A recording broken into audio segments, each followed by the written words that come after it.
in the world. Yeah, I gave you the proof. You don't accept it, though. To any unbeliever. I gave you the proof. You don't accept it, though. The only one you have is the Bible. I didn't say that was the only one I have.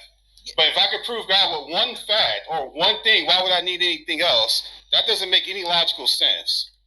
You don't have any proof. You haven't proved. Like, did you need any further proof to prove the six can of fridge, the 6 can of soda in the fridge? Did you use additional proof for that? No, you didn't. Yeah, I would peer review. I would have other people come in. I would have people verify. We'd have 5 senses. And we got billions of Christians that can verify the clear proof of God in the scriptures. But with the soda, it's easier because everyone can clearly see the soda, right? With the God stuff, there's a lot of global disagreement. Well, on even which God is correct, right? So with the 6 cans of soda, if I'm looking in a refrigerator and I see, oh, there's 6 cans of soda here, let me just make sure I'm not crazy. Hey, Jim, do you see 6 cans of soda here? Yeah, there's 6 cans of soda. Hey, Billy, you see 6 cans? And you can do that over and over. But when you talk about God in any sense of the word, right? You have this massive global disagreement, all different kinds of religions, and then even within the exclusive religions, there are tons of denominations that disagree about the nature of God, how God behaves, etc. So I think with this claim, right, just pointing to, hey, look at this book, and then look at all these people that agree with this book, wouldn't be a good criteria for that because of the things that I just mentioned. Well, we can even change up the analogy to whether the earth is flat or not. Because you have one set of evidence that's there, and you got 2 parties that's looking at it. One party says the earth is round, the other one says the earth is flat. Now, you're looking at the exact same thing, and what's obvious to one party isn't obvious to the other. But it's still there, which you would say is obvious. Like, well, the earth is obviously round. The flat earth is going to combat that with their own line of reasoning. Yeah, exactly. So you could have one set of like items that compile a proof or evidences, but that interpretation of said evidence is going to differ depending on what your worldview is.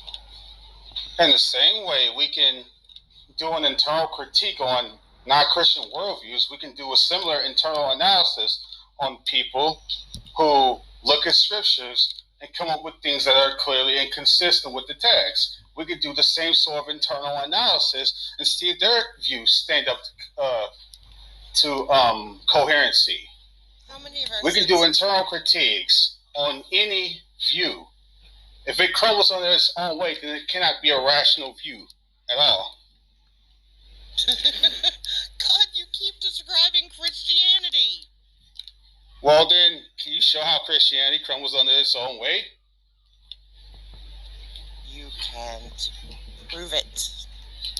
No, that's not a proof of what you just said. You said, I just described Christianity. Therefore, you're saying that you just said that Christianity crumbles under its own weight. What's your argument for that? I don't give a shit what my argument is. Okay, so you're just going to make an unsubstantiated claim. Background noise. No, I can do. Does that bother? Well, it doesn't really bother me as much as I don't know why you throw out claims that you can't back up.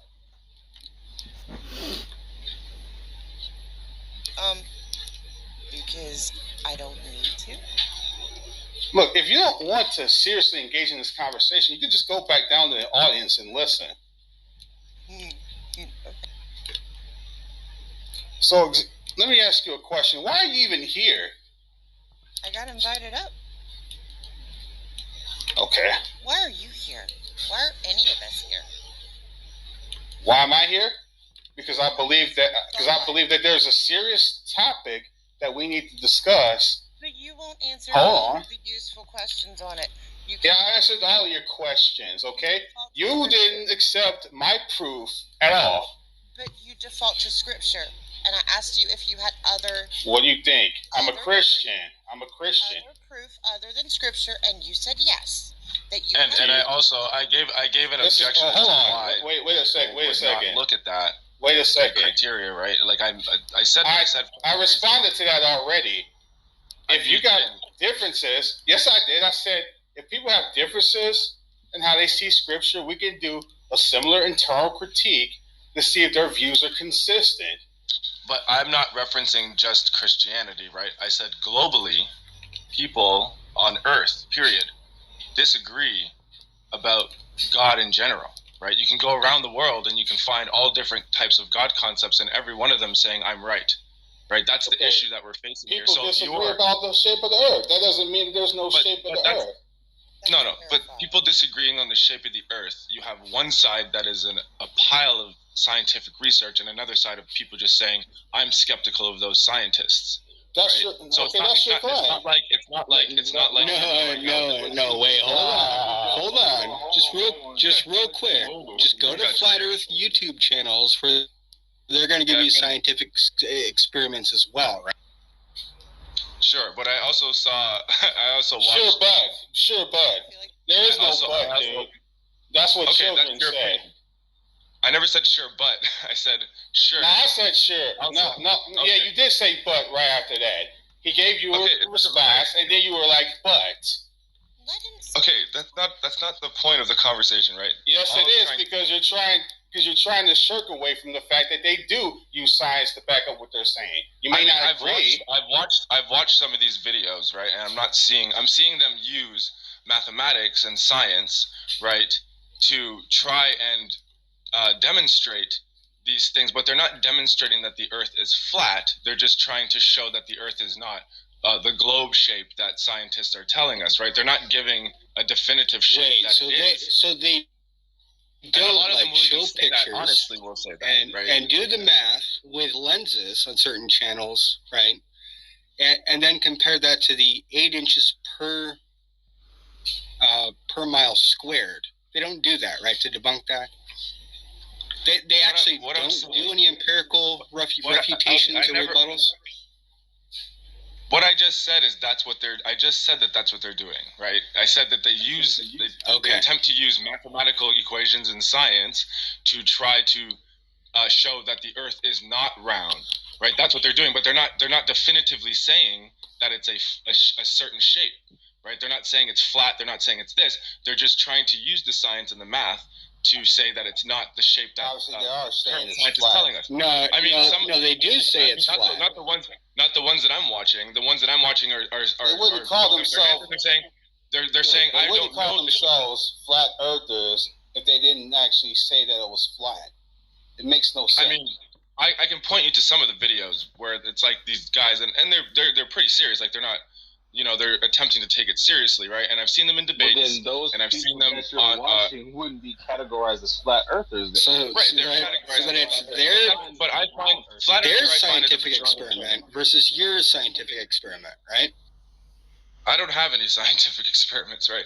I don't have a dog in that fight. I'm just saying that there's, on one side, there are people that have, and obviously there are people that are skeptical of the work being done by people like NASA and SpaceX and all of these space agencies around the world, right? Which is fine. People can be skeptical of things. That's cool, right?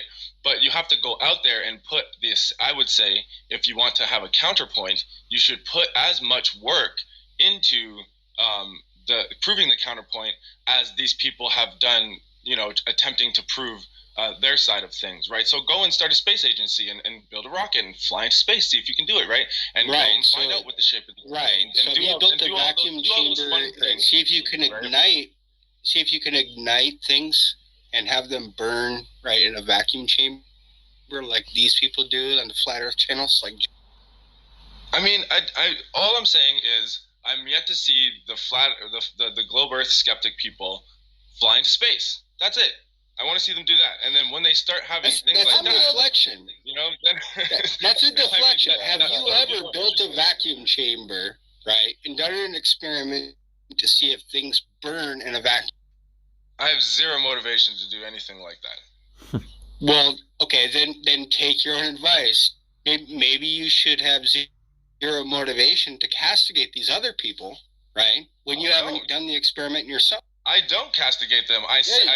You said one side. You said in the beginning that one side. Stop. You said in the beginning one side uses science and the other one just is skeptics of the other side. They're skeptical of the science. That is true. That's a fair characterization. They're skeptical of the science. They're skeptical of the equations used. Are you saying that they don't use science? Hold on. I'm mid sentence. That's not what I said, right? I asked you a question. Are you saying I'm in the middle of my sentence. I will answer your question while I'm speaking. Your question will be answered as I'm speaking. You just have to listen there, sir. Right? So what I'm saying is that they're skeptical of the science. They're skeptical of the current equations and the claims made by NASA and other places, right? So they attempt to use mathematics and they attempt to use scientific experimentation to poke holes in the current scientific, quote unquote, established theories around these things, right? That's a fair representation. That's not being unfair or insulting anybody. That's me describing what these people are doing, right? So that's not how you said in the beginning, though. You didn't say that. That is what I said. You just repeated what I said in the beginning. You didn't say that until those points were challenged. You didn't say in the beginning. Because you guys didn't let me speak. All three of you unmuted your mics. That's false. It's not false. The replays are on, and you guys will see it, bro. As soon as I started talking about them, all three of you jumped on me. All three of you did, and it was like simultaneous, man. And I was just trying to explain my position. And all you're really saying is that both sides use science and disagree. Yes, and that's it. That's what I'm trying to say about that. And that's a fair characterization, right? But there's one side, right, that people put more stock in for whatever reason, right, than the other, right? And that's basically how that's parsed out. Now, there is a way to actually prove it. All you have to do is shoot yourself into space with a camera, right? And there seems to be one side of things that has done that more than the other side of things. Now, whether or not you believe the space station is real, the moon landing is real, you can go into the inner and outer atmosphere, whether you believe all that stuff is true or not, there are some sort of evidences that are released via photos, videos, all sorts of different things that people can go and look at on one side, and then on the other side, you have just the skepticism and the challenging the science with science and the challenging the math with math. Right? And how many people have actually went into space? People want to see more. How many people have actually went into space? A lot of people have gone into space. Even if you were to shoot yourself into space and do everything that you just said, that wouldn't guarantee that it wouldn't guarantee that your opinions is going to change on the matter. Of course it would, because if I'm faced with the fact, if I shot myself into space and I got up there and the Earth was a disc, I couldn't come back down and honestly say to people, yeah, guys, the Earth is a globe, and my mind would be blown, right? You couldn't. That would freak you out, right? As a person who grew up your entire life thinking that the Earth was round in a spherical shape, and you got up into space and you saw that thing was a disc, you would break. Something would happen to you, and you would just come back with shock and awe, and people would know the truth, right? There would be no hiding that. You would have to be the world's greatest sociopath to come back and hide that. Well, wait. So now you're calling people sociopaths for not sharing an opinion. What you're doing I was describing a feeling. Hold on. What you're doing is that you are presupposing that the round Earth view is the correct one. So whenever people do go into space, that they're going to be automatically convinced that the Earth is not flat. You are presupposing that the round Earth view is real. No, what I said was if a person lived their whole life believing that the Earth was round. I prefaced it with that. I said if you grew up your whole life believing the Earth was round and you got shot into space and you saw that it was flat, your mind would be blown and you couldn't come back and be dishonest about that. Right, so because you said something like even if I went up there, it's possible that I wouldn't change my opinion. And I'm saying, of course I would. If I was a person that grew up that thought the Earth was round my whole life, and I saw that it was flat, I would be mind blown. Like it would be insane. I couldn't just. And that's why I said you would have to be the world's greatest sociopath to come back and lie about that. Like you would have to be so detached from anyone to be able to lie, because your mind would be freaked out. Yes, it would. Come on, man. Hold on. Come on, man. Hold on. Let me talk. You didn't leave us what I was about to say. I could say that for all you know, there could be other factors that are in space that could be affecting your vision to where it will make you see the world in a certain way. You don't know, and neither do they. Those could be some excuses that they might think of. I don't know. I mean, I'm not that's saying kind that of that's crazy. what I would do. Well, that's your opinion. But that's their worldview. No, but to think that Well, a you would person say would that- be that no, dishonest, who- like to think a person would be that So, dishonest. that they How's would it, get up how's there it make it dishonest? It's And- dishonest and play to say those that there mind could be tricks other on themselves. factors. Wait, no. It's dishonest to say there could be other factors that are affecting the way you see something. Well, then those are That's physical. dishonest. Those are physical impairments. Then that's something different, right? If you got up there and because of the way we see things and our perspective, like a physical brain thing, then obviously that's different, right? But I'm saying, like, de facto, you got up there and you saw that it was flat, right? That's what I'm meaning. Like, I'm putting those parameters around it, right? Barring any of these things we're talking about, I'm saying that if a person who believed the Earth was round their whole life got shot into space and it was visibly flat, right? That would freak them out. It would freak them out, really. It would, and it would freak anybody out, right? I think it would even freak out flat earthers. I think Well, it would freak anybody. let's just say, for the sake of argument, the Earth is actually flat, and they went over there and they saw something that appeared to be flat. That doesn't mean that there aren't that there aren't other mitigating factors that are causing them to see a certain thing. It may be very well be the case that it's flat, but like HF was saying, there are these other mitigating factors that are making them see it in this way rather than the actual shape that it is. But the Sure, and I can get on board with that. The logical best argument that we have, because we have to go with what we observe. That's all we can do. And chances are they're going to go with what they observe. If they get shot into space and they see a ball, they're going to say the Earth is round. If they see a disc, they're going to say the Earth is flat. We have to go with what we can observe. And So, does observations. anyone here agree? Does anyone not believe that there have been people that are still alive right now that have been in space? I mean, Obviously. I believe NASA, and I'm like, I believe we've gone to space and that the Earth is round and Bottom line, general science. So there's a person that has logically, as far as we know, been into space, and I can go, what shape was the Earth? And they can say round. So let's back that to, is there a person that I can say, have you seen God? And they can say yes. okay. Now, once again, do observations require an interpretation? Yes or no?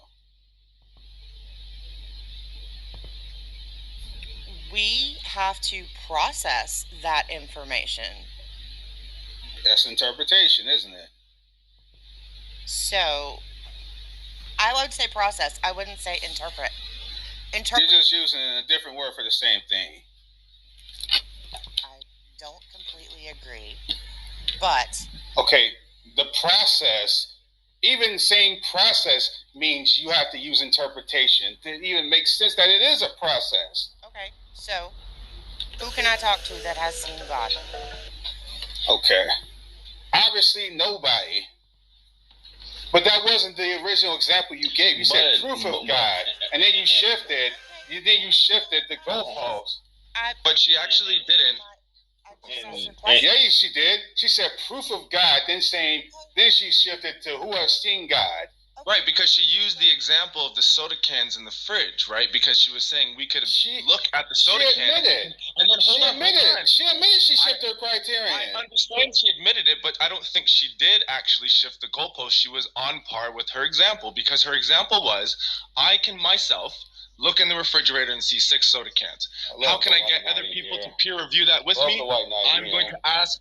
It's not the white knight. Okay, listen. If you want to have an honest conversation, there's a distinct difference between saying proof of God and seeing God himself. I'm asking. There's a difference. Different. Okay, question. sure.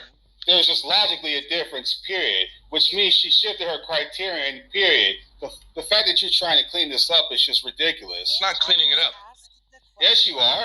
You're trying to white knight and clean it up for her. I don't need anybody to white knight for me. I was just asking a simple question. I can ask somebody who has been into space what the Earth looks like. I can ask somebody who has been in the room I am in if there is a chair right there, and they can come in and observe that there is a chair right there. Have you seen gravity? I can prove gravity. I can repeatedly prove gravity. No, you can't actually see gravity. All you can see is effects of objects. It's a force. It's not something you see. Right. God is a Okay, so in other words, you don't. Correct? Okay, you can see the effects of objects in which you make an extrapolation that there's a force. Now, the point is you can't see gravity, yet you extrapolate that it's real, don't you? Can anybody see God? Okay. No, you violate your own criterion because you believe in something you clearly can't see. I'm not speaking of criterion. I'm just asking. Yes, you are. Your criterion is, can people see God? Can you see gravity? I'm not speaking about gravity. I'm speaking about solid objects that I can poke. Dude, come on. Is your criterion that you have to observe it with your eyes for it to be proved? Question with a simple Is your criterion that you have to observe it with your eyes for it to be proved? In my opinion, I prefer to be able to see or smell or touch or feel things. But I'm asking you a very direct... You're not consistent with that criterion because you can't see gravity. You a very simple... You're not consistent with that criterion. I'm not going to keep on... Answer the question. No, you're not engaging in good faith because you're not consistent with your own criterion. If you're going to say, well, people have to be able to see God, why don't you apply that to other things like gravity? Explain that to me. Why are you inconsistent? Why are you inconsistent? Question. Now, I'm not going to engage with you if I don't believe if you're not engaging me in good faith and you're violating your own criterion, then you're lying through your teeth when you say you're lying through your teeth. What you're doing is you're lying through your teeth when you use seeing things as a criterion. You're lying through your teeth. Okay, so I'm a terrible, horrible liar. Can anybody see God? No. Okay, why not? Because he's not a spatial entity that you can observe with your eyes. Okay, can I smell God? That's an incoherent question. I just literally told you he's not a spatial entity. Okay, aerosol sprays are not, a spatial entity. But you can't even see gravity, but yet you believe it exists. So your criterion cannot be you have to be able to see it. If I drop a ball, where's it going to go? All things being equal, it's going to touch the ground. Okay, now if I drop another ball, where's it going to go? All things being equal, it's going to touch the ground. Tomorrow, if I drop a ball, where's it going to go? All things being equal, it's going to touch the ground. That sounds like consistency to me. No, but you're observing the effects, not gravity itself. It's not okay, so you're making an extrapolation from the effects of something to the thing itself. So if I believe in effects, let's go with that then. If you're saying that I believe in effects. All right? Are you with me? I'm following. Okay. So, what repeatable effect of God can I test? Let's see what goalpost you're going to move this time. That's a category error. Oh, it sounds like we're dodging again. It's a category error. It's like telling me, what is the effect of the number 7? I can count 7. Counting 7 doesn't show an effect of 7. 7 is not something that has an effect on something. That's right. And God is not something that you can show materially. So God is not something you can show materially. It's a category error. That's the point. Okay, can I ask a question? And you can just tell me... Do you admit that trying to do this in an empirical fashion is a category error? No. I don't even know what a category error specifically means. It means when you try to adjudicate something out of its domain, it's like saying count. It's like saying, what does the number 7 smell like? So I'm going to ask. It doesn't smell like anything. It's not a spatial thing. I'm trying to ask you some very specific questions. I gave you a clear example of what a category error is. Okay, I'm trying to ask you some simple questions so you can categorize God for me. Okay, so is God a force? Does God have an effect on things? I don't know if God is a force. Does God have an effect? God's an immaterial being. Okay. God does things which can affect spatial entities. How can I verify something that God does? Okay, what is your standard of verification? Something I can observe. Which you're not consistent with your own criterion. How is I know my 5 senses. Yeah, you don't observe, you don't see gravity, but yet you extrapolate from effects to saying that gravity is real. You're not being consistent with your own standard. But you don't only make observations by seeing, right? We use our 5 senses for observation, right? Like that's like saying because a person is blind, they can't observe anything. That's ridiculous. Of course they can. Can you see gravity, sir? Yes or no? Can you see gravity? We feel the effects of gravity. So that's not what I asked you. That's not what I asked you. Can you see gravity? Yes or no? The answer to your question is no. But what she's talking about, right, is can we experience God in some fashion? So that's why she's going through the 5 senses with you, right? And you're saying that God has an effect in reality in some fashion. So how is it that we can experience that? So with gravity, the way we experience gravity, we may not be able to see it. But if I fling myself off of a building, you better believe that I'm going to hit the ground very hard. And that's the effect of gravity, right? So how can people experience God in this reality, right? That's essentially the question. Once again, she's moving the goalpost because she wanted an empirical analysis or a test of God. Now she's talking about, can we experience God? Yes, that's not the same thing. That would still be empirical. No, it's not, because it's not directly testing God. So it's not empirical. It's not empirical if I drop something on the ground and it hits the ground. That's not an empirical test. No, if I say I can experience, if I say I can experience God, given the indwelling of the Holy Spirit, okay? If I say I experience God that way, that's not the same as an empirical test of God directly Himself. So what I'm asking you. So what I'm getting at is simple. You moved your criterion from testing God Himself to how we experience God. That's not the same thing. You will stop speaking for just a moment and let me. I'm sorry you shifting your criterion. I'm trying to find a way to see if there is any sort of observable evidence of God. So if you can't give me a test directly, okay. Can you give me a test? And by that you mean empirical, right? Can you give me some? By that you mean empirical, yes? I mean specifically. Be specific. You mean empirical, right? I mean something. I'm gonna narrow it even further for you. I want something I can observe with one of my 5 senses. That's empirical. Once again, it's a category error. It's like saying, can you smell the number 7? No, I'm not. I'm asking you, is God observable by any of empirically, no. Okay. Neither is the number 7. It's a category error. Answered my question. It's a category error. He's not supposed to be observable in that way because that's not the category he's in. So explain to me what category he is in. He is a non-spatial entity. He's an immaterial being. So you're not going to detect him. We're special pleading for Oh my gosh. I'm just telling you what category God is in. By definition. He wouldn't be a spatial entity. Okay. That's like saying, well, I can't smell the number 7, so I'm special pleading.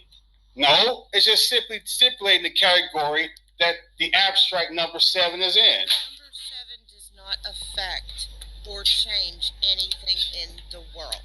The number 7. That's not the point. Bring people to life. That's a non sequitur. It has nothing to do with the conversation.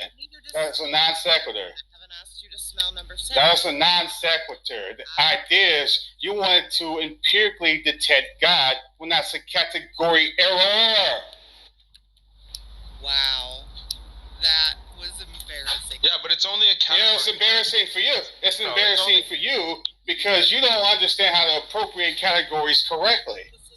No, it's only a category error because you're special pleading for God. You're putting God in a special category of No, I'm not. untestability. No, I'm not Yeah, you putting are. them in any. I'm not Absolutely are. putting them in anything, dude. So then why That's can't what we God accept has it's been. God empirically That's then? what has God. No, That's what. no. He's just putting God in an No. he's just please putting don't. God in an immaterial category. Defend Right, in its own God. special category. You look bad. No, Wow. that's not a special category. No, That's it's not. material versus Okay. immaterial. So. But Everything immaterial. Yeah. is God. Listen, You know what, immaterial- dude? Shut. I'm not doing this with him. Hold I'm not on. doing this with him. No. Oh, I want to hear what he was about to say. Stage. We've yelled. We've screamed. No, he's being intellectually dishonest. He's thinking putting categories and where they belong in is now special pleading. This is the most. This is the highest level, one of the highest levels of sophistry. And then hold on, be quiet. This is one of the highest levels of intellectual dishonesty and sophistry I've ever seen. It's the worst May- I've may- ever may I seen explain from myself? atheist. Go ahead. No, there's nothing to explain. Hold on. Is God categorized as an immaterial being or not? There seems to No, be. I'm asking the question. No, he's not going to squirm away from Hold on. this. You're not He's not going to I- squirm away from this. Is God categorized as an immaterial being or not? I just wanted to hear his explanation as to what he was going to say before he. I want him to answer the question. Is Okay. God an Can he immaterial being or not? I'll do both. Can he answer the question after? I'll do both. And I can answer Ton's question first because it's a simple question. Is God categorized as immaterial? I would have to say generally yes, speaking, right? Okay, so now to go on to what I was going to say. So there are things in reality that are immaterial that we can still experience, right? An example of that are things like numbers, ideas, inspiration, right? Things that are not tangible, that are immaterial, but can still be measured in some fashion, right? So God being immaterial, right, unless he is some sort of special immaterial, right, should still be able to be in some fashion experienced, measured, tested, observed, whatever you want to say, right? So what I'm saying is the special pleading aspect of it would be to say that you can't do any of those things with God because of XYZ reason, right? How do you experience the number 7 other than imagining it? Mathematics, measurement, right? For example, we measure things in numbers, right? We weigh things in numbers, right? I can That's count. not experiencing 7. That is an experience. I'm counting. I'm going 1, 2, 3, 4, 5, 6, 7. That's an experience, right? Just what? Are you serious? What are we even No, saying? that is not. Dude, that is not. Make it wrong. That is not you. No. Counting is a physical representation of math. Which would be an Exactly. experience of which would be an experience But of numbers, no, right? That's not experiencing the immaterial aspect itself. So then, what is it No. that you're doing? Experiencing the physical that's experiencing the physical interpretation of the immaterial. Right, you're aspect. experiencing. Exactly. You're experiencing. You're not That's the point. experiencing the number, You're not- dude. Oh my You know what I said you're not experiencing the immaterial thing itself. You're experiencing something that's separate from the immaterial. Yes, that's the only way. That like gravity, for example, is an immaterial thing that you can't see, touch, or taste it, but we experience it through different actions that we happen. Like I jump, I come down, I throw something, it hits the ground. That's an experience. That's a physical representation of an immaterial thing that manifests in reality in some fashion, right? Yes, so you're so not that's an experience. You're not Oh my experiencing God. the immaterial aspect of it itself. Oh my lord! Just okay. Oh my gosh, this is like I didn't think I would hit this wall. Like You're not. Here's our problem. What's so You're not you're not experiencing the immaterial aspect of it. How's that controversial? Because I'm not saying you're experiencing the immaterial. What I'm saying is, in some fashion, we can still have an experience of immaterial things through manifestation. That's what I'm saying, and you guys are agreeing with me. You guys are agreeing with me, but you're saying it's an experience, and you're saying it's not an experience at the same time. Like, it's strange. I don't understand. Are you going to deny that there are some people that say that that they have experienced being saved by God? Right, and there would be some manifestation that could be measured, right, tested, observed in some fashion. So a subjective experience, right? Numbers are objective. You can't. There's no such thing as like. There's no. Hold on. There's no such thing as like Chinese math, right?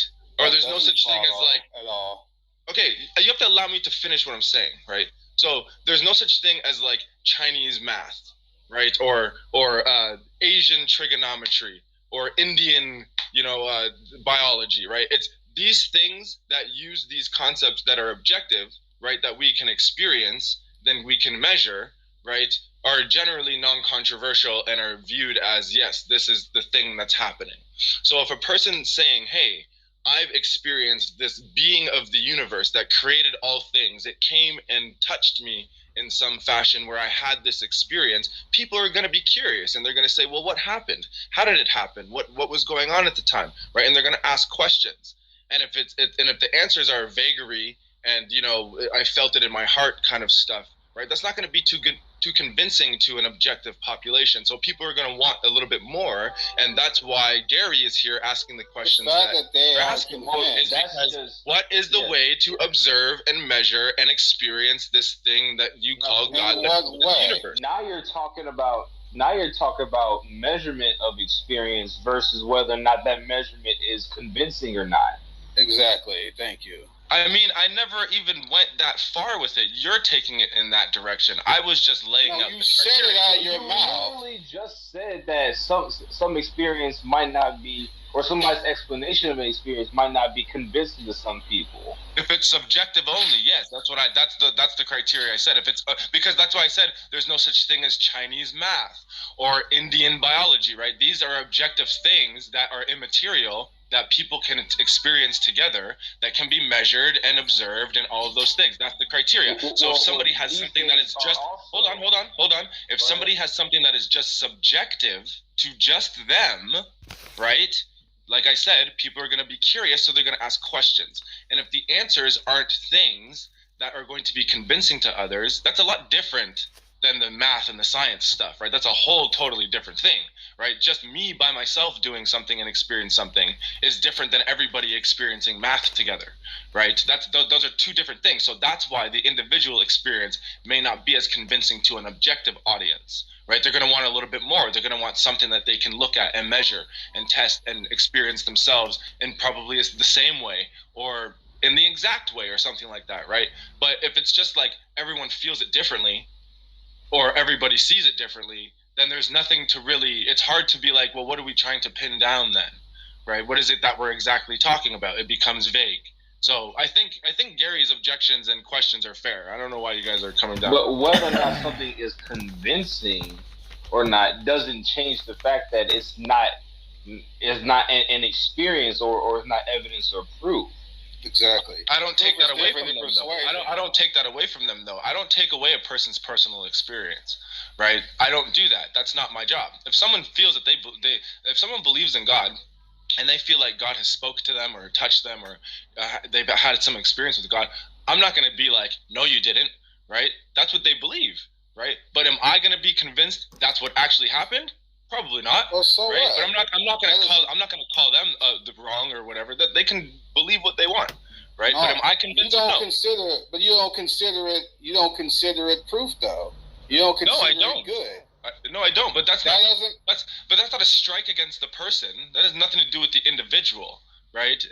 That's not a personal thing against them. It's just I just don't believe it. That's it. Well, so what? People, again, going back to the flat earther example, you can have people who disbelieve things all the time. So what? So can you admit that you cannot prove God? What do you mean by proof? So all of these things that we have been talking about all of Are you these questions. are you talking about empirically? Yes. Can you empirically prove God? Can you see God, test God? No, not in the way that you stipulate. And that's not a criterion. That's not a criterion that has to be the case. Because that's a category error. You don't prove God in the same way you prove. Right. So tell me. Stop. I wasn't done. You don't prove God in the same way you prove the chemical composition of something in a beaker. You understand that? You don't prove God. Period. You can't prove God. What do you mean? What? How many types of proofs are there, Gary? I don't know. You tell me. Is there only one type of proof? There's lots of types of proof. Okay, so when you say we don't prove God, what do you mean by that? Okay, tell me where your proof of God. No, stop. When you say we can't prove God, what do you mean by that? Prove God in what way? You cannot give me any sort of way that I What can would be a observe proof that would to show satisfy that God you? exists. Is there more than one way to prove something? No. Yes or no? Possibly. So I didn't ask you possibly, so that means you don't know. So you can't tell me your proof. No. Okay, No, I didn't exactly. say that. I asked you a question. Is there more than one way to prove something? Yes. So prove. Okay. So why are you trying to tie God in this box of an empirical proof? So why won't you answer me on how? No, I'm asking you. You think that God was immaterial by definition, requires proof in this realm. That's like saying prove numbers by doing a scientific test. That's not how you prove the existence of numbers. Okay. So tell me what your proof of God is. I told you, the Bible. You didn't accept that, though, did you? No. No, you didn't. No. The fact that you don't accept it doesn't make it proof. Doesn't make it not proof. Your terribly awful book that contradicts itself left and right. One example? Really? Give an Yeah. example. People cannot. Give an example. You're claiming a contradiction. Give an example. So here's the deal. I went to church for a very long time. I didn't ask you about your autobiography. I asked you to give an example of a contradiction. Yeah. I was given. Come the on, she hasn't backstory got for the one. example. I don't care about the backstory. Just show me the contradiction in the Bible. Southern Baptists and These Americans love American Baptists preambles, cannot don't agree on the exact same Bible, what it says. That doesn't mean the Bible itself is contradictory. God is a loving God. God kills people. Seems kind of contradictory. You say it seems kind of contradictory. You didn't say that it is contradictory. I haven't read the Bible in a really... No, wait a minute. Did you say it seems or it is? Hold on. Loving people and killing people aren't mutually exclusive. Exactly. And once again, did you say that it did you say it seems contradictory or it is contradictory? Seems it to me. Does that mean it is contradictory? At the end of the day, Does that mean that it is contradictory? I mean, I could go and pull... I don't remember all of the contradictions. Wow. Answer my question. Wow. Does that mean that it is contradictory? I promise you the Bible is contradictory. I promise you. You said it seems to be. You didn't say now. I can't prove it because I don't have the Well, Bible. You're flip flopping. Either something seems to be or it is that way. You can't. It is contradictory. Your Bible. Okay, give me an example then. Yeah, come I'm on. waiting. I couldn't. I am as because well. I don't keep up on my Bible reading anymore. So you can substantiate your claim. In other words, No, I cannot right at this moment. I mean, I could spend a bunch of time doing then it. stop running your mouth talking about contradictions you clearly can't prove. I have better hobbies. Well, But you want to bring them up though, and when they're challenged, you don't want to substantiate. You don't want to produce the receipts. that's fine. Stop claiming stuff you know you clearly can't demonstrate. What Is that too much to ask? I mean, I could Google it if She's a that would make woman, you I feel mean, better. come on. Wow. What do you expect? Wow. What else do you Okay. expect, really? And I could Google responses too. Like, what does that prove? Nothing. Because it's exactly what your Bible proves. Nothing. Okay, so do you prove a contradiction by Googling it? Do I need to pull 2 Bible verses for you? Who's Hey, that? audience, can somebody pull? Why don't you produce one iota of a freaking contradiction, and I can show you that there's a response to it that shows that it's not. All right, give me 5 minutes. Okay. Are you here, Gavin? Yes, sir. How's my audio? Pretty good. How are you, man? Good. The one with the You're cutting out, man.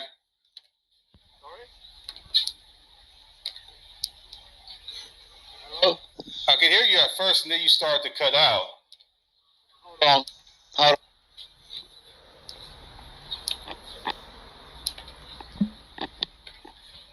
Come on then, Gavin. How's that now? How's that sound now? Great, man. I don't hate Go Gavin. ahead. I do Okay. like him actually. Yeah, I've got my earphones on. I do find his profile picture Got one. sort by the of way. amusing in a way. Okay. What is it? Okay, so actually these are both in Exodus. Exodus 20:13. It's a pity they're Thou not still shalt friends, Gavin not and Praise, kill. really. You can disagree, Okay. but Go on. still be Exodus friends. I mean, 32:27. come on. Thus saith the Lord God of Israel, put every man his sword by his side, and I slay mean, I can be friendly every with people man that his absolutely brother. hate me. But sort of, I mean, I can be at least polite. Thou Okay, shalt great. not kill, thou shalt kill. Okay. That's a contradiction. Which is difficult. Okay. Is there only one type of killing that exists? All right. Never heard of that one. Kill is Self-defense. kill. Dead. Okay. The original Hebrew for the word is talking about murder. Did you even look at the original Hebrew of the Exodus passage? Being that I am an American, I don't really speak Hebrew. I don't have the time to. Okay, so you don't want to do an exegetical study of the original language of the text, then do you? Oh my dear God, no. Yeah. So you want to do the surface level study because that's what people who don't know crap about the Bible like yourself do. So the original, the vast majority of translations, is talking about murder because the original word in that passage was alluding to murder, not mere killing. You know what's funny though? So you didn't show a contradiction. Congrats, you failed. Into interpretations of the Bible and differences of what a word means, right? You didn't show a contradiction. You failed. Thou shalt not kill. What is the original language of the text? Is it talking about murder or not? It just says, do not kill if you understand your Hebrew. Okay, so you're not responding to what I'm saying to you at all. Yeah. The Tom, text can of I jump in Hebrew here? translated Yeah, correctly. sure, go ahead. Yeah. Do not My kill. Bible says It's you shall that not simple. you shall For not me, murder. anyway. It doesn't say you shall not kill, it says you shall not murder. So we can't even agree on a translation in the Christian. Troll lady, whatever you have to say, there's nothing I haven't heard thousands of times already. I'm not a troll. I just don't. I think you are. You've been here like a minute. I am an atheist. I don't believe in God. Period. That's fine. That's totally fine. If you don't believe in God, that's fine. Then But prove it. You haven't been here for the whole discussion. All I was asking. How do you know? How do you know? So can you? So you prove, troll lady, you prove that God does not exist. Okay, I've had The this burden discussion. of proof is on your shoulders. Nothing you can say isn't something I haven't heard. My question in the beginning. If you're making the negative And then claim, we had to sort of burden of pinpoint. proof So isn't I on will you. give you the pinpoint The burden of question. proof is always on the one making the Is positive there claim. something that I can observe But with you my can 5 switch the burden of senses proof, and I to can't remember verify how. that God exists? I told you. Over and over again. I'm not asking you. I'm asking Gavin. Okay, did I give you an answer? Sorry, is your name Gavin? Did I give you an answer? Did I give you an answer? How long are we going to go back and forth? Did I give you an answer? Is your name Gavin? Did I give you an answer? Is your name Gavin? I'm a mod in here. Did I give you an answer? You gave me an answer. I'm asking Gavin. Okay. Did you accept the answer? No, I'm asking Gavin. Okay. He's a different So person than you. what you're doing is, because you didn't like the answer, you didn't even explain why my answer was incoherent. You just ignored it and started bloviating about all this other stuff about God while shifting your goalposts. Like, for instance, talking about give proof of God, and then you say, well, can you observe God Himself, which is a shift from your original criterion. Right. So you're not hold on. Goalpost for you. I was giving you a handicap. No, it's not an issue about a handicap. It's that you just are so lost in your incoherency, you can't stay consistent with your own grounds. That's the problem. Why does it bother you so much? No, it's not an issue of it bothering me. It's just that if you're going to lay down standards, you should be consistent and not contradict yourself. I'm happy. Oh, you sound pretty bothered. I'm pointing out that you're contradicting yourself. You sound pretty bothered. Does God make you happy? Yes. Good. What's that? Does atheism make you happy? Yes. Okay. So you want to talk about something productive now? That's funny. All right, I'll be quiet. You can go ahead, Gavin. Yeah, so Troll Lady, for you, God does not exist. Can you give me some proof that God does not exist? I can't. You can't. All right, so you're making a baseless claim then, correct? I'm not making a claim that God does not exist. I'm making a claim that I do not believe God exists. Same thing. Same thing. Same I thing. don't claim I can prove God Same doesn't thing. exist. Same thing. How is You that the don't same think if I'm God not making a exists. claim that I can't You don't prove it? think God exists I don't think so. without any evidence. You don't think God exists without any evidence. Okay. This is your position, right? I personally do not believe God exists because I have no reason to believe God exists. I am not making any sort of claim that 100% God exists, because if God Himself would come to me and show me Himself, I would change my position. If I had a verifiable test that God existed, I would change my position. I don't have any problem with the possibility that my position could be changed. Wait, well then how did you conclude every test in the world, right, doesn't actually demonstrate God? I've not done every test in the world. See, here's where it gets confusing. Right. You guys, apparently. No, listen, your argument was, right, you have no reason to believe that until shown otherwise. And then when I used that against you to maybe show the opposite, you reject it for some reason. So show me otherwise. Yes, maybe every single demonstration in existence, right, is proof that God exists, and you're just missing the boat, you know. Just give me one. See, look, you're doing it, right? You're saying until shown otherwise, right now, Exactly. right? Until Right. So how did you rule out that all of them, right? All of them are by default, via the null hypothesis, right? Not evidence of God. Where did you get that idea? I have a tendency to default to Occam's razor.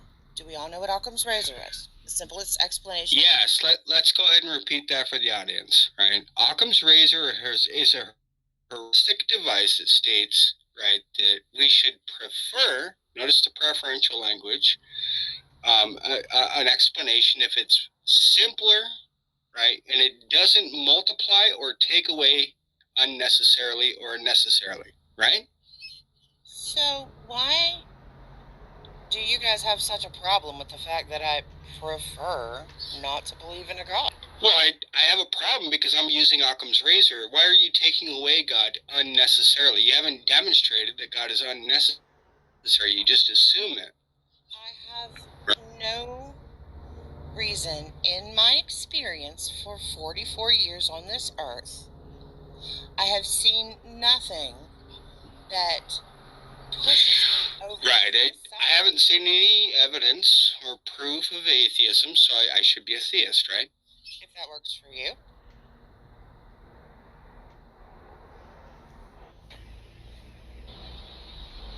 So your standard is not about truth; it's about what works, correct? Oh my God, that's cute. No, it's a legit question. Do you care about what's true? Yes or no? My standard for myself. That's not why I asked you. Do you care about what's true? Yes or no? Yes. Yes. Thank you. So it wouldn't matter if it quote unquote works, whatever that means. That doesn't make it true. So, in my experience, I have no reason to believe God exists. I have seen nothing, felt nothing, experienced nothing that leads me to believe in a God. So, yeah. Problem with that? You guys have experienced. It's real simple, right? I could just tell you. The reason why I continue to be a theist, right, is because I haven't yet experienced or ran into any convincing arguments for positive atheism, right? That is the thesis that no gods exist. Therefore, I'm justified in my belief, right? And I'm justified in mine. Why do you use that standard for your position, but don't use it for the other position? Would you accept my reasoning? For you? Sure. For me? No. Good. It's So then both are justified then, right? I'm not saying you're not justified to believe in a God. Both are simultaneously justified at the same time. If that's what your experience leads you to, then that's what your experience leads you to. That's not what I asked. I said... I have no right. Can I speak? I have no right to tell you what to believe or not to believe. Because you have to come to your own conclusions. As for my belief, So using your own reasoning, we can conclude that God exists, right? Yeah. No. So both are simultaneously justified at the same time. Maybe we're living in two different existences. Yeah, using your criterion, one can say that they have no reason to believe in God, and they have no reason to not believe in God. So both are simultaneously justified by your own criterion, correct? Okay. That's a contradiction. So your criterion actually is contradictory. By telling me that I'm contradicting, what does that prove or help? No, what it shows is that you need a standard other than using something that's contradictory. What it shows precisely is that you don't apply that criterion consistently across the board, right? If I use the same reasoning, you're going to reject it. If I ask you why, since that's your criterion for the opposite position, then if you don't give me a justification for that, right, then it's just definitionally arbitrary. I don't see why that's a problem. Like, I can believe what I want to believe. I cannot believe. That's trivially true. So what? Yes. Can you give us more triviality? Watch. Let's work with that. Let's work with that. So then theism, contrapositively, right, just ends up being the presence of a belief in a God. Right? It's not belief in the existence of a God. It's the presence of a belief in the existence of God, just like atheism is the lack of belief, right? The lack of the presence of the belief in the existence of God. So then, right, theism just means I possess a belief in the existence of a God. And so it's trivially true, right? I suppose. That's what falls out from your own definition, right? If your definition is that, and it's the negation of theism, right? And then theism then would be the negation of atheism, right? Then it just means that theism means, right, somebody who has the presence of a belief in God, right? So I never claim that I can prove there is no God. I simply ask a question if a theist can prove there is a God. Now the proof For the blood was giants and everything. work for me. It works for you. We're simply asking, as an atheist, can you prove there is no God? Nope. Right? I literally just said that. Process words, man. I said. Oh, okay, yeah. So let me go ahead and show that to you. Premise one: if it seems to me that atheism is false, right, then in the absence of defeaters, I'm justified in believing in my theism, right? Premise one. So believe in your Premise two is that there is an absence of defeaters for theism, right? There's no good arguments for atheism or convincing ones. Ergo, I'm justified in believing in theism. That's premise one. But that only establishes warrant, right, and justification for for me believing that. That doesn't establish a necessary relationship to reality. So here's the argument for that, right? Premise one: necessarily, if it seems to me that God exists, then in the absence of defeaters, I'm justified in believing that God exists, right? There is, premise two, there is an absence of defeaters for my theism, right? My believing that God exists. Ergo, necessarily, I'm justified in believing that God does exist.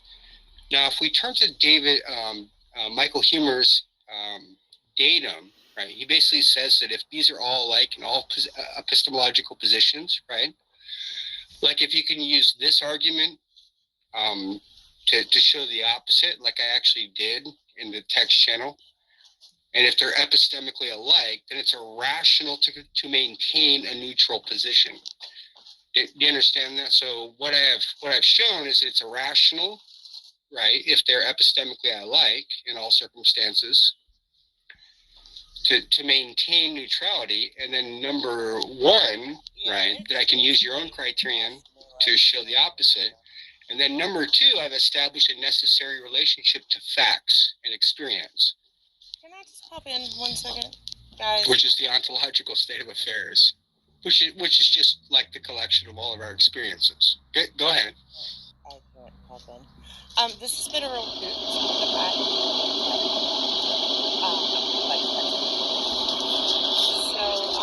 Yeah, I'm gonna discontinue to be an atheist, and you guys are gonna continue to be theists.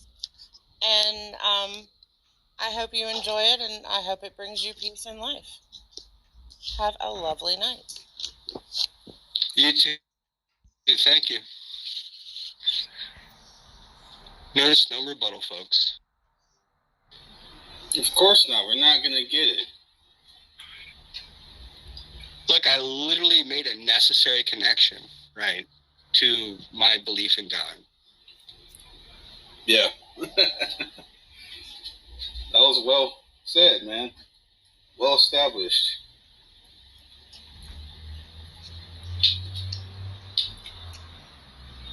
Hello, I come in peace tonight.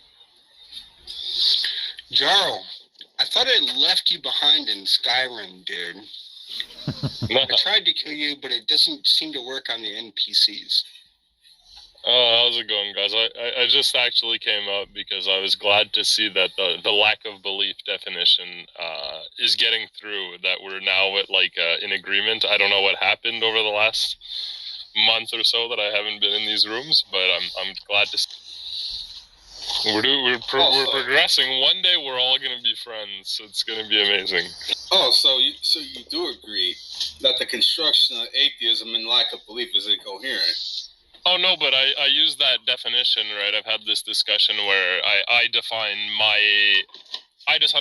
myself as agnostic atheist because I don't know because I lack the belief because I don't know, right? And it's almost like you have it worded at the top. So yeah, I agree with how you worded it. I don't agree that it's incoherent.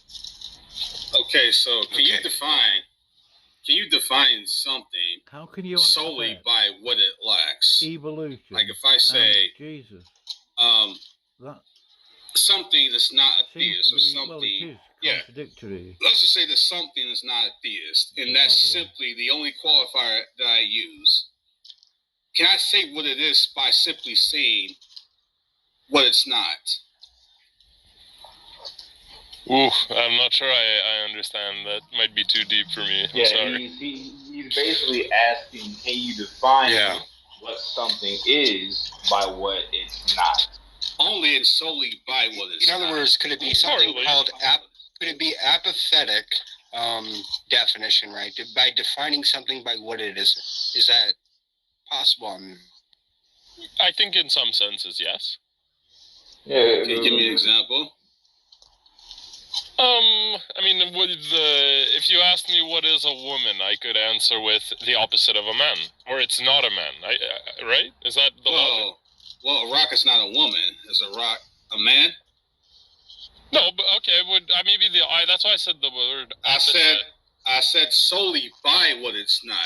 If the only qualifier is what it's not and only what it's not, is that all that's necessary to define what something is? Solely? No, I would agree with that. No. Patriotic duty. But that's exactly what they're doing. They're saying atheism or an atheist is just not a theist, or someone that is not a theist. That is incoherent because they're saying just not being a theist is a necessary or it's a sufficient qualifier. It may be a necessary qualifier for atheism, but it's not a sufficient qualifier for atheism. Okay, how do you feel, genuine question, how do you feel when people say, because I've said this before, let's say I said you are atheist to other gods. I'm just curious, how do you interpret that statement? Well, that's local atheism. But that's not the atheism we're talking about. We're talking about atheism, which is the denial of gods. I mean, global atheism, right? Yeah, that's local atheism. And when people say to me, "Well, you're an atheist like I am. You're just atheist to other gods," that's just like saying, "Well, if a bachelor goes up to his married friend and says, 'Hey, dude, you're a bachelor just like me. You're just married to one more woman than I am. I'm just married to one less woman than you.'" That's incoherent. Yeah, no, I guess, so I didn't know the term. I just kind of searched it up. I would fall under a global atheist instead of a local atheist is the term I'm seeing here. Yeah. So, I'm not an atheist like they are because I don't deny all God. About it. Yeah. Yeah, I usually preface atheist with agnostic because, again, I don't know. I wouldn't claim to have proof, and I can't. Like, I have no evidence that a God does not exist, so usually I say agnostic. They said, well, wait a minute, hold on. So are you agnostic about, right, because agnostic will be the adjective that's modifying atheist when you say agnostic atheist. What would that mean, that you're agnostic about your atheism? No, I've never thought about it. Maybe I am saying it backwards, but I've heard people use the term agnostic atheist. It's I don't know, therefore I don't believe. Look, it's not a gotcha. It's not a gotcha. No, I know. It's something that I would wonder about, right? Because Ozymandias, right, on his YouTube channel critiquing Matt Dillahunty also said this, right? He doesn't understand, like, he thinks agnostic atheism is incoherent because it seems to say, like, that the rejection of the classical definition of atheism is what you're trying to get away from, and then you're trying to include this adjective, right, to quantify it. But if you put it in the terminology of agnostic atheist, then you're actually agnostic about the traditional definition, right, of atheism. So you're not sure whether you're an atheist or not, right? I guess I preface it that way because I don't make the claim that I know there is no God, and that's the difference to me. I'm making the claim that I don't know if there is a God. Okay, in that case, I got a question for you. If I know with Cartesian certainty that God exists, I don't just believe that God exists, right? In fact, I lack a belief. I just know that God exists. I don't believe that God exists. Am I an atheist? Well, Wait, so No, but I think people define it differently. Yeah, I'll let you go, Harlequin. I think no, people I'm sorry, it usually. wasn't for me. I literally started talking to myself while on mic. That's basically what that was. It's okay. I mean, I can't. I will answer. So, one way, are you saying? Because I think I missed it. But did you say, or I'm sorry, did you ask that if you had a belief at 100% certainty, which I don't typically deal with that because I feel like that's Yeah, almost like if I had redundant, 100% Cartesian certainty that God exists, right? how do you have that? I no longer believe that he exists. I just know that he exists, right? Are you speaking hyperbolically? Would I be an when you say atheist? Cartesian? When you have Cartesian certainty? Because No, I mean, Cartesian certainty is infallibilism, is it right? is it attainable? Though? Epistemically, yes. So knowledge is different than belief on infallibilism. Yeah. Yes. Fallibilism says that knowledge is a subset of beliefs. But if I have absolute Cartesian certainty and I just know that God exists, right, and I also lack a belief, right, because I know, I don't believe, I know that God exists, do I, would I be considered an atheist? That's a hard one for me personally to feel because I don't know of any way to attain Cartesian certainty. I don't know that I consider myself a quote unquote fallibilist, but perhaps with respect to certain discussions, maybe I am because I lost my train of thought because I do tend to think that approximate knowledge is he's not sufficient. talking about. It's not really about the difficult actuality. He's not talking about the actuality of it. He's just saying, as a thought experiment. I'm asking you. If we grant that scheme. I'm sorry. As a thought experiment, yeah. So that's interesting. Yeah, like if knowing something is not identical to believing something, right? And I know that God exists, but I lack a belief that he does, right? I just know I don't believe that God exists. I know that God exists. Would I be an atheist? I mean, that's weird. So I guess maybe technically, because to my understanding, an atheist is someone who either positively asserts there is no God and in that sense lacks a belief, or they simply are like, not convinced to express a belief state or, something like that. But what's interesting though is wouldn't a belief in God still follow? How would it believe? Like, why would you have knowledge, especially to that extent, so fully, and not have a belief that followed? Right. It seems like you're It's kind of hard to getting imagine right. that situation. See, let me explain that. Right, there are two schools of thought. There's infallibilism in epistemology, which says that knowledge, right, isn't identical to believing. And then there's fallibilism, which is my actual view, right, which says that knowledge is a subset of beliefs. But, right, in the scenario that I gave you, if we have absolute Cartesian certainty, like if I'm standing at the throne of God, right, and I'm talking to God, I would know and I wouldn't believe, right? I would just know, apodictically, 100% certainly that God exists, and I wouldn't believe any longer that he does. It seems like I would become a negative atheist, right?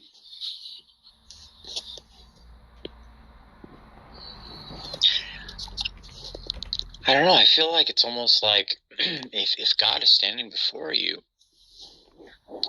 and you have knowledge that God exists, if you don't believe, I suppose, yes, you are in a technical sense still an atheist, but I would say you are also clearly under delusion, right? Because the thing about a belief state, right, is that you may have something more substantive that justifies that belief, or you may not. It depends, right? Whereas if you clearly have knowledge, then I feel as though that would be something that goes even beyond you, right? So that even someone outside of you would be like, hey, he's right in front of you. So if you don't believe, you may technically be an atheist, but clearly it is the case that God exists. So there must be, something either wrong with you or you're willfully an atheist. And I don't know that either of those express, atheism as I express it myself. So atheism can apply, in this case, to the existence of God. Yeah, so if I know that God exists, but I don't see right, and I lack a belief one way or the other, right, then I would be considered an agnostic atheist, even though I'm a Christian, right?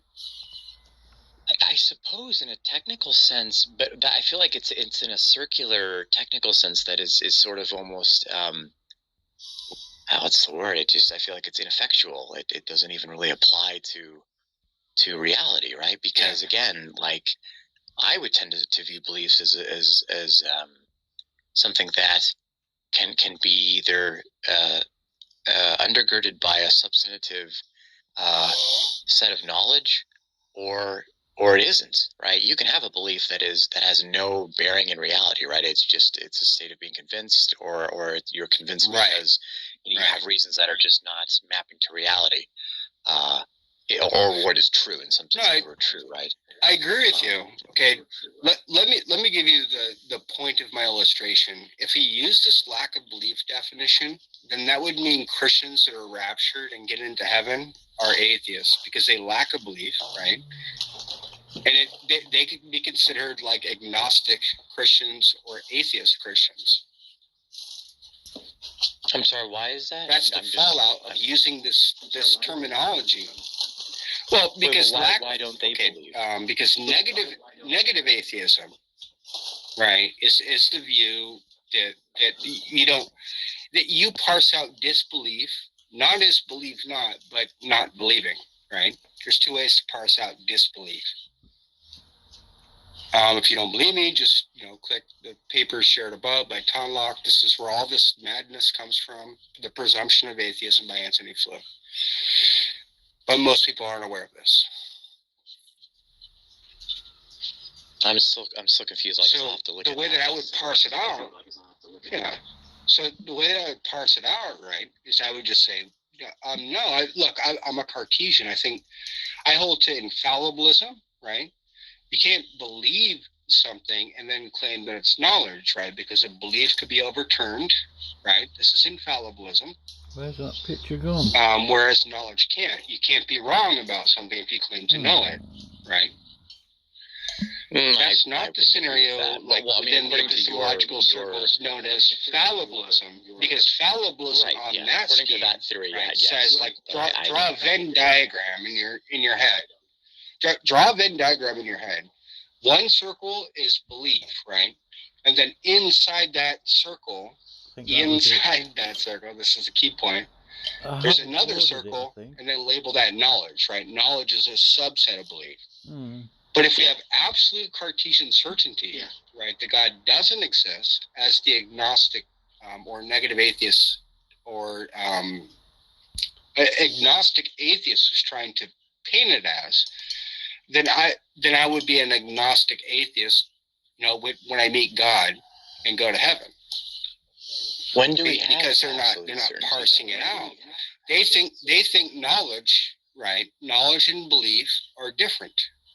They don't think that there's any overlapping features in there in Cartesianism or infallibilism.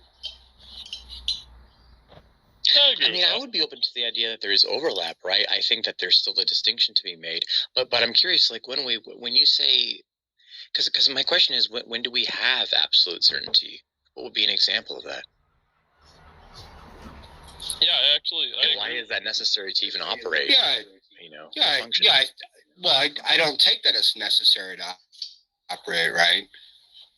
I mean, do I know how my whole car works to drive my car? No. Yeah. Do I know how all the chemicals react to take some Robitussin? No, I just deny the KK principle, right? I don't need to know how I know in order to know that I know something, right? Yeah. But the Cartesian, right, is going to push Pyrrhonic skepticism and say, we need to know how we know that. Otherwise, we don't know that. And if it could be otherwise, right? But while we're claiming that we know something, then that's relegated to belief, not knowledge, if we could be wrong about that. Yeah, so it almost sounds, and correct me if I'm wrong, it almost sounds like you're suggesting that, we shouldn't just be shooting from the hip, and I would agree with that. I don't know that, particularly when it comes to, and I was having this discussion in another room, maybe this room was created as a mock of that, I don't know, but the idea that I even have a path to knowing something like whether or not a God exists in terms of like being this sort of first cause. I don't know that I have a path to that. And so I naturally come up with, I don't know. It isn't even really an assertion at that point, right? It's just simply an honest statement. Sure. I don't know.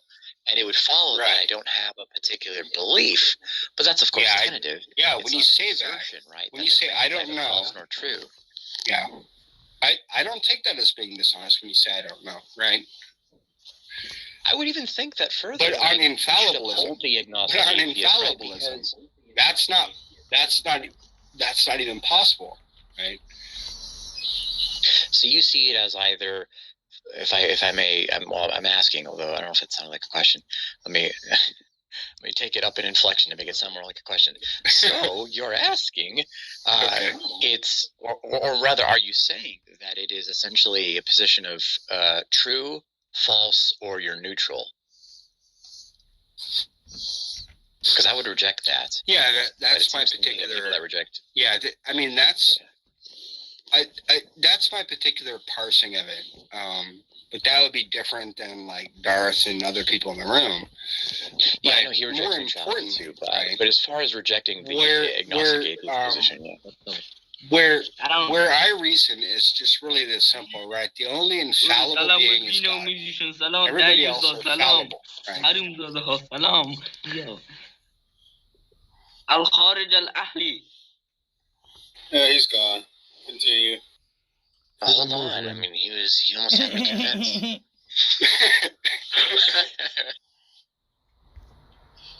Sorry, I'm listening. Yeah, personally, I don't hold to infallibilism. I don't think we need to have Cartesian certainty to know something, right? That's why I find this this appeal to agnostic atheism just as ridiculous as agnostic theism, right? I find that adding the adjective Gnostic or agnostic to theism or atheism, right, is just incoherent, right? But I mean, what's the adjective modifying the statement or the expression when we say agnostic atheism or Gnostic theism, right? Or Gnostic atheism and then agnostic theism, right? It's not really helping anything, and it's not even meaningful unless, right, the adjective is modifying the following phrase that follows it, right? In terms of their classical definitions, it doesn't make any sense to me. I think I can see that. Well, so first of all, just to start from the ground up, right, about may seem trivial, if we're starting just from scratch, words don't have inherent meaning or value. They have usages, not to borrow from a trope. But Matt Dillahunty says it a lot, so, I mean, you have to accept it dogmatically if you're an atheist. No, I'm kidding. But I do agree with that, right? You can open up a dictionary and find, words that have more than one definition depending upon their use case, right? Well, so there's that idea, right? Now, I think also just with respect to the given conversation, it may or may not be relevant or efficacious to make these distinctions. More so rather than just a label that one walks around with, right? Because why should a label have a universal meaning unless it's, all-encompassing? And I don't know that all of these nuanced distinctions necessarily have that. I think they may be more relevant to certain discussions more than others. That said, if I could maybe explain my position, just let me hear what you say or how you would best appropriately label it. Because here's the thing, I would look at the Bible and I have a different metaphysic. I could say that with respect to, even something like Exodus, I get more meaning, or at least as much meaning out of it when I look at God as being the sort of metaphor of the utmost good. And before or without even exploring what we mean by good, I'm just simply stating the fact that I don't necessarily have to even, or nor do I look at God as being this sort of being this dude that is saying, hey, Pharaoh, I'm going to harden your heart, ha ha. It's more so an expression of the idea that when one is out of sync with their life, with themselves, so to speak, with the spirit, or with some concept of God, that the longer they stay in that habit, that way of living, their heart becomes hardened, almost as if you could imagine an alcoholic. The longer they, or like in any kind of bad habit, the longer that they leave themselves and let themselves go, the harder it is to climb your way back out of it. Now, granted, that's metaphor. That's how I see it. I know you don't agree with it. I know that's beyond heretical, and I would have long since been. Actually, what's funny here, Harlequin, is well, can I just say really quick? Because I would make that argument. Just real quick, Harlequin. I'm going to actually say that that's what it means, and I can prove that, right? Using hardening and how that works in the ancient Near East, right? That's actually what these people meant. For example, when the heart became heavy, right, or lighter in the Egyptian context, this meant like that your judgment, if you continue on this path, is going to make the feather of Ma'at, right, weigh against you in the halls of judgment in the afterlife. So I totally, like your understanding, right, actually makes sense even in light of the contextual culture. I appreciate that. Thank you. I mean, the fact that, and you used a term there that I haven't heard in a long time. I forgot about it. I'll have to remember that. I appreciate that insight one way. I don't want to divert or detract too much. It somewhat informs the conversation we're having, though, because though it may seem trivial, were I to, or anyone to, regard God as being a more like a metaphor, then I could say that, yes, I do believe in that and assign some significance to it. But yet at the same time, what we typically are referring to when we talk about these God claims, it's not a mere metaphor, right? We're talking about like an extrinsic being that exists out beyond us in our minds, right? And so I would have to then say I'm an atheist. So it's funny because with that said, it's almost as though I could claim to be an atheist and a theist at the same time. But even if we were to just stick to what is typically meant by, theism and atheism, what is typically meant and carried into these God claims, even if we were just to stick to that, what I would say is that I tentatively, my position is that I tentatively hold to the. Excuse me, I'm getting a little backwards. I am holding to a position that is tentatively that. I have no path to knowing whether or not a God exists. There's simply no parallel or precedent to know. There's not enough there, essentially, to know. I can't demonstrate that. I have no ability to do so. And as such, there are particular God claims, that is to say, specific God claims, like those that fall into step with specific religions like Islam, Christianity. I could say that I reject those particular claims. And then there's this somewhat distinctly separate idea of a God that is like a first cause, which, I have even less to say about, if anything at all. And so I have no knowledge, and I have thus no particular belief. I'm not convinced, and so I'm not even comfortable saying that the claim is therefore false or true. Because were I to say the claim is therefore false, I have this sort of burden of proof. I would have some sort of reason to think that is the case, much in the way that, like, if I may, why would you just say that you're agnostic theist then? Agnostic atheist, because typically we're not talking about a minute ago we were talking about, right, how agnostic is used as a qualifier, as an adjective, right, to help clarify what kind of atheist you are. Yes. But the only way you can be agnostic about atheism, right, grammatically and syntactically, in that expression, right, agnostic atheist, is if you presuppose the atheist is the classical definition. That's the very thing. Oh, I see. So I got here just a little too late. Because I don't see it that way, right? And I don't want to detract from your conversation, but I don't see it that way. I see them as separate categories. As that agnostic, Gnostic speaks to the belief, or excuse me, rather, the Gnostic agnostic terms speak to a position of belief, or wow, I'm doing it again. Speak to knowledge or not having knowledge, or no knowledge, whereas theism and atheism Right. speak to the position of belief, not Yeah. belief. So to say that like I have to choose one or the other would be like saying that in the morning when Well, I'm getting dressed for work, Well, let I me have to just pick ask you. either a shirt or pants. But obviously, I can wear both. They speak to different parts of my body. I get you. Okay. I get you, but the person who coined the term, right? Aldous Huxley, right? He included belief into agnosticism as well as knowledge. Are you aware of that? I've heard that. I feel as though I don't want to thumb my nose at classical definitions. I think that it's important to acknowledge the classical definitions.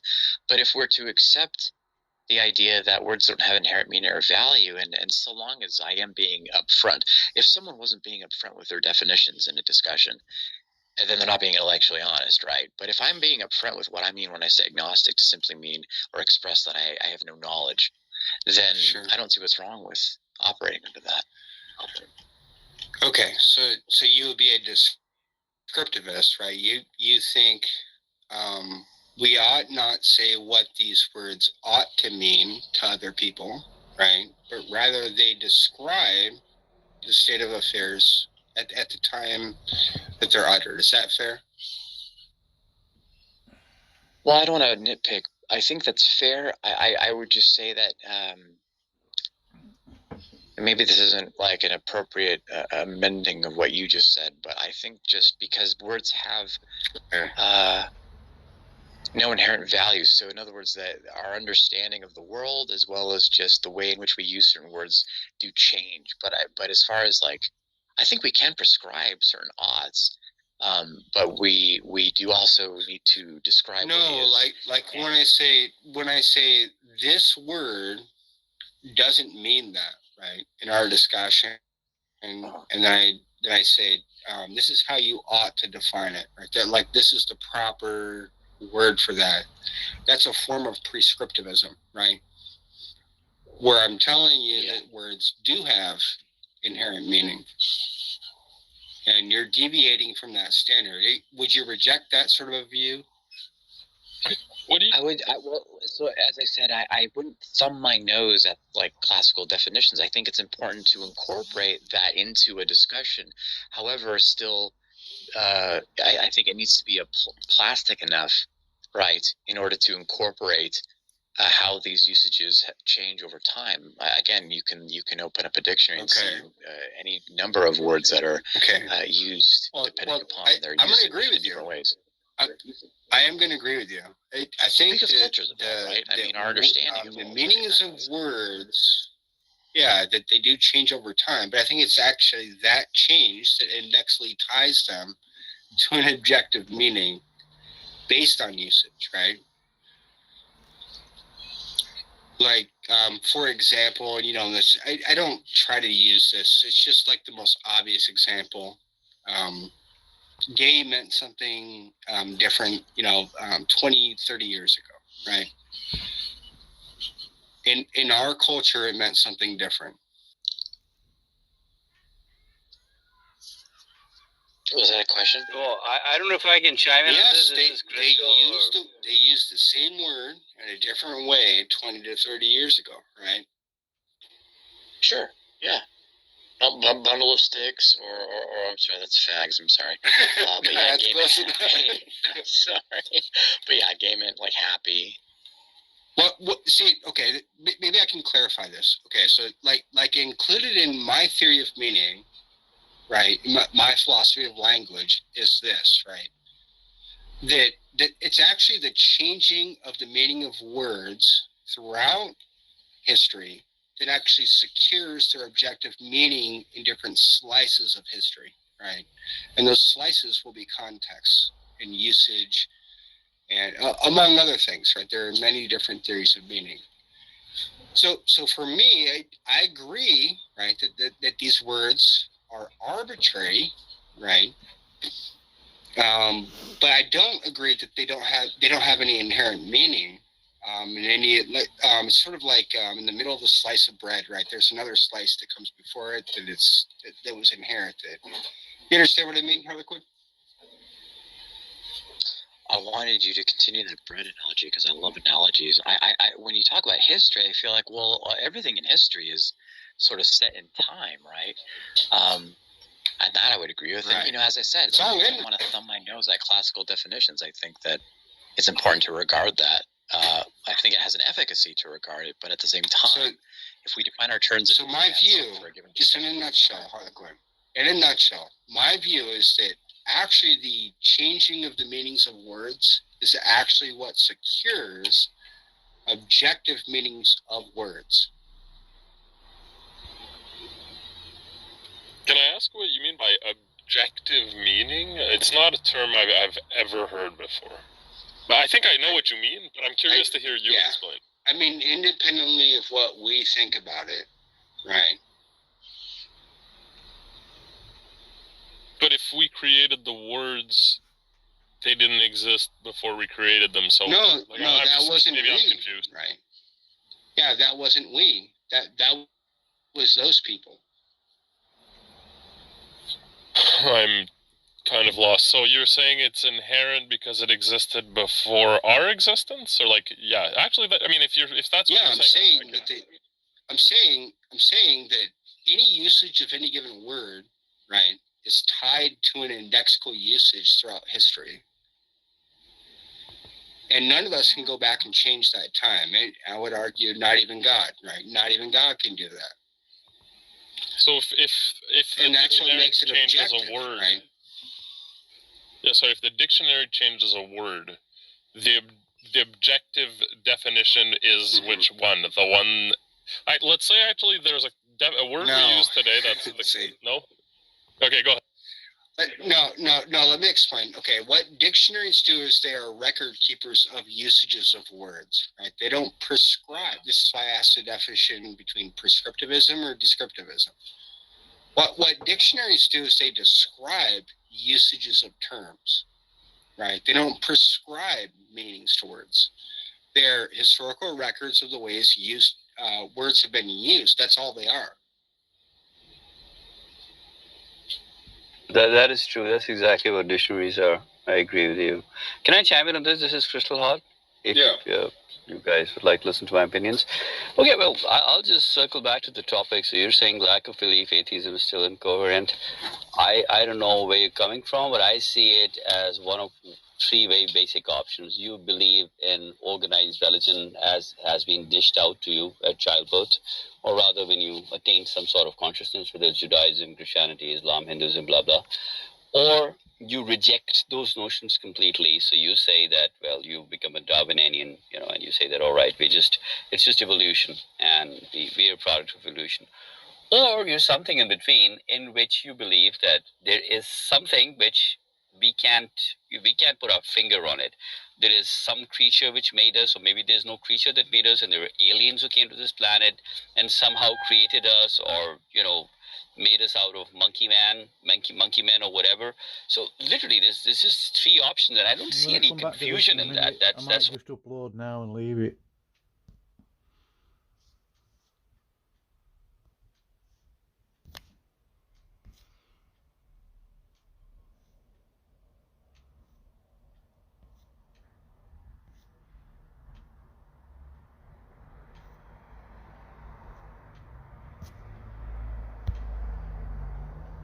Not much. The atheism is a lack of belief in gods. Have you ever heard that, Crystal?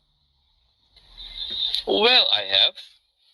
They lack of belief. And I also know atheists who do believe that there is a God, but not the God that we call God in various religions. Without going on that rabbit trail, I'm just going to ask you something. Do you believe something can be coherently defined solely by what it isn't? That is to say, that the only thing that requires a definition is just saying what it isn't. Both ways. Very naughty. Yeah, it's possible, in my opinion. Didn't get thrown down. So, can I define a triangle by saying, can I define a shape by saying not three sides? What shape am I talking about if I say not three sides? A shape that it doesn't have three sides. Yeah, but what shape specifically am I talking about? Maybe you're not talking about a triangle. I know. I get what you're Yeah, coming am I from. talking about I a get where square? you're Am I coming from. talking about an octagon? What shape am I Listen. talking about? But here's the fallacy in your argument. You're giving an example of something that already exists. When you say a shape with three sides, people can visualize that. But when you say God, where is that visualization?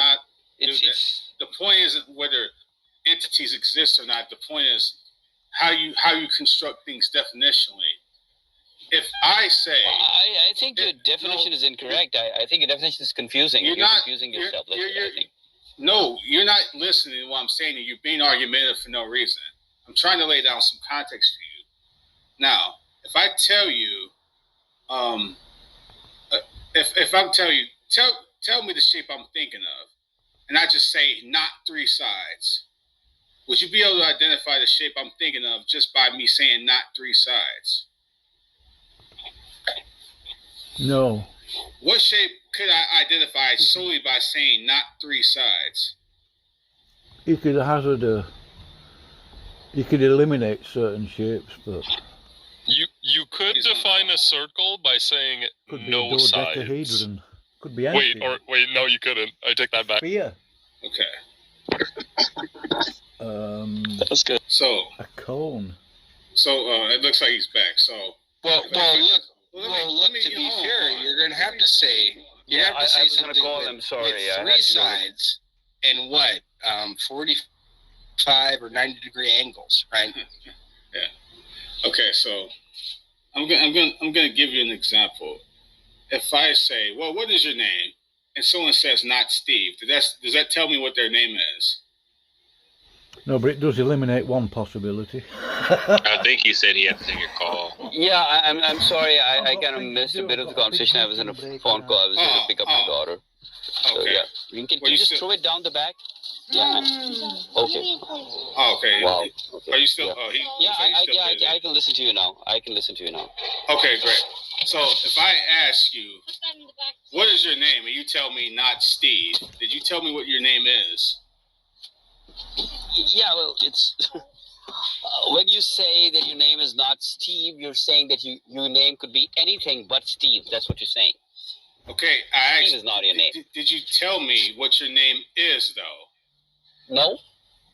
Yeah. So I'm just letting you guess. So how does saying not Steve tell me what your name is?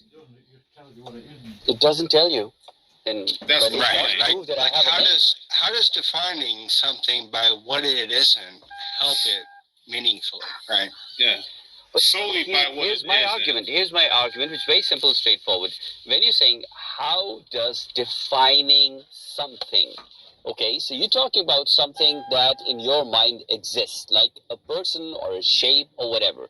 What if something is imaginary? How do you draw the line between something that's a product of your imagination and something that's real? So that's beside the point, by the way, I believe the in point, God. Dude. You can talk about Darth Vader, a fictional character, and it's still the same principle applies. Whether the entity exists or not is beside the point. That's not relevant. What I'm asking you is, if someone says an atheist is just simply not a theist, does not a theist say what an atheist is? No. That's the point. But that's what they're trying to say, that that's the only qualifier that's required. It fits so they could be a deist or a pantheist or without a belief. Something like that, right? You're atheist rather. And so I would agree, Tom, in the example you gave, it would be ridiculous, but I think it fits the criteria of atheism, doesn't it? Well, it's a necessary criterion to lack belief to be an atheist. It's not a sufficient criterion. What else do we need? In other words, all atheists lack belief, but not all entities which lack belief are atheists. You understand? I understand the logic, but I'm trying to think of something that, or someone rather, that would lack a belief but not be an atheist. There's the I'm pretty sure Tony's going to get into this, but there's a category of non-theists, right? Which is a categorization device of things or entities that don't have or that lack the belief of a god or just aren't theists, such as rocks or babies or people that are in comas or people that aren't existing and stuff like that. Oh, I see. Is that what you meant, Tom? Yeah, Well, I'm saying I don't really that regard them or include them even in the discussion because they don't have the ability to believe or disbelieve. So.